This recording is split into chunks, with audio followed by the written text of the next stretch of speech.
Good evening, I'm Fanashe and this is AWANI Tonight.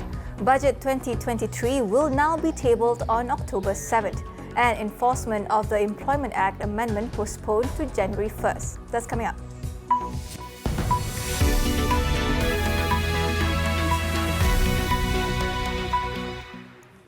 The tabling of the 2023 national budget in the Dewan Rakyat will be brought forward 3 weeks to October 7th. De facto Law Minister Wan Junaidi Tunku Jaafar said the next Dewan Rakyat sitting will also start earlier on October 3rd.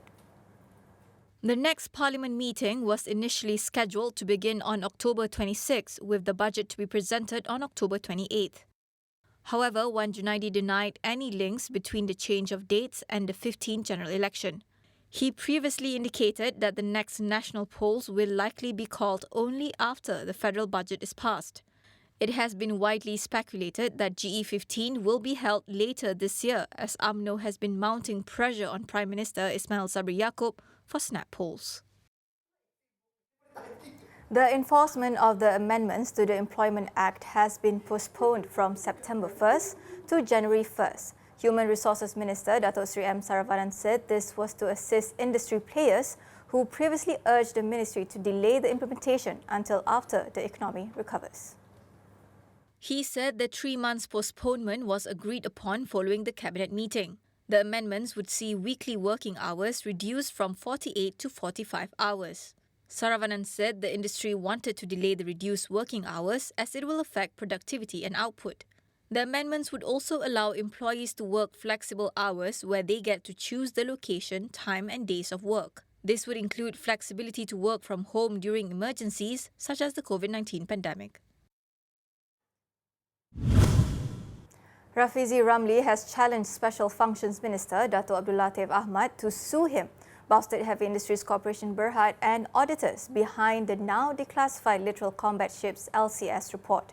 This is following Latif's latest denial today, saying he does not have a wife named Zainab Mohamed Saleh, the woman linked to the LCS scandal. The PKR Deputy President in a tweet said Latif had merely made an empty denial as documents had been presented, which include the LCS forensic report naming Zainab Mohamed Saleh as his wife. Earlier, the former Deputy Defence Minister, through a Facebook post, stressed that he has no marital ties with anyone with the name Zainab binti Saleh, or that any of his family members are involved in the procurement of the 6 LCS. Zainab was named as the owner of an offshore company which LCS funds were allegedly funneled into.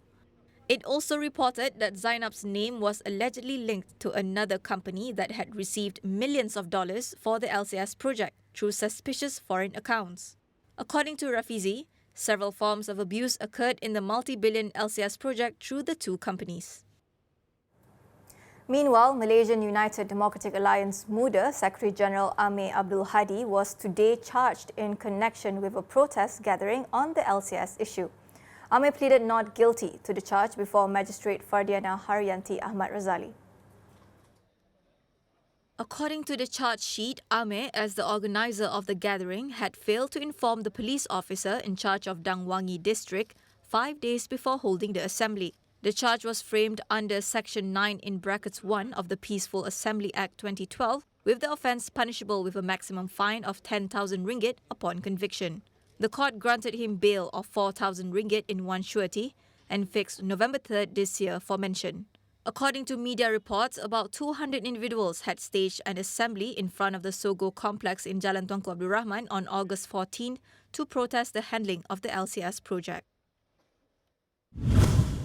Here's an update on the OneMDB scandal. Former OneMDB CEO Arul Kandasamy told the High Court today that he had no personal knowledge if then Maybank General Counsel, Dato' Muhammad Nazlan Ghazali, was involved in approving a 4.17 billion loan ringgit to the sovereign fund.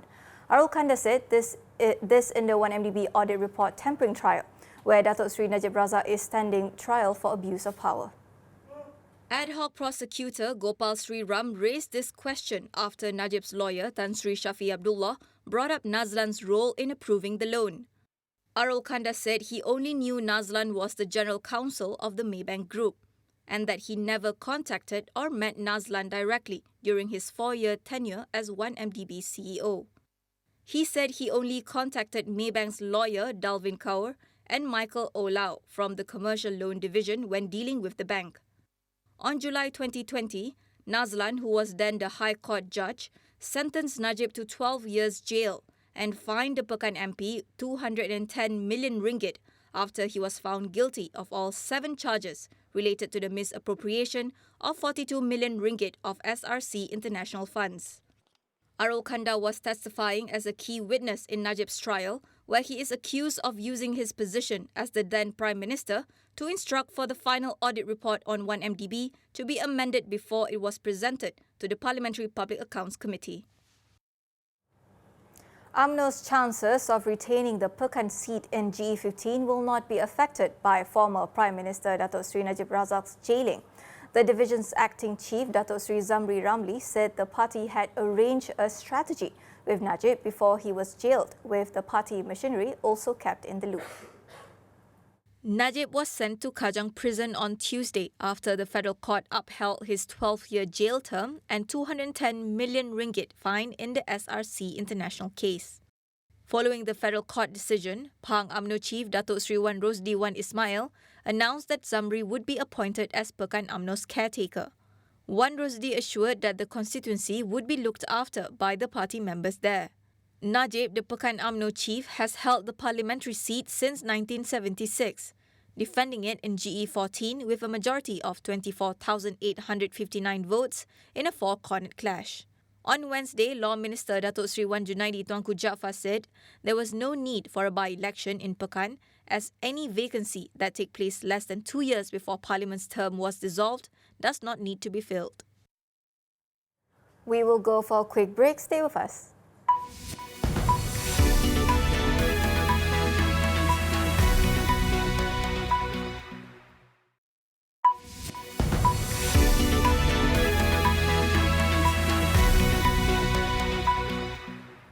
Welcome back. US Senator Marsha Blackburn has begun her 3-day visit to Taiwan. It is the 3rd such visit by a US dignitary this month, in a move that will further test Washington's ties with Beijing. Blackburn met President Tsai Ing-wen along with top security official Wellington Koo and Foreign Minister Joseph Wu. The two sides exchanged views on issues such as Taiwan-US security as well as economic and trade relations. Blackburn, a Republican from Tennessee, said she looked forward to continuing to support Taiwan as they push forward as an independent nation. While Tsai said recent visits by guests from the US have reinforced Taiwan's determination to defend itself, China had launched military drills near Taiwan after US House of Representatives Speaker Nancy Pelosi visited early this month. Around a week later, Pelosi's trip was followed by 5 other US lawmakers, with China's military responding by carrying out more exercises near the island. Japan's cabinet has approved a $1.8 million budget for the state funeral of slain former leader Shinzo Abe. The government under current Prime Minister Fumio Kishida plans to hold a state funeral on September 27th. Kishida's government has decided the state funeral would be paid solely with state funds. This is despite growing criticism from the public over the ruling party's ties to the Unification Church. Founded in South Korea and famous for its mass weddings, the church has often raised questions over how it solicits donations. It has also faced accusations of problematic recruiting and religious sales in Japan, and governing party's church ties has dragged down support ratings of Kishida's cabinet even after its recent shuffle. Abe, Japan's longest-serving premier, was shot and killed at an election rally on July 8th. His suspected assassin bore a grudge against the church, alleging it bankrupted his mother and blamed Abe for promoting it.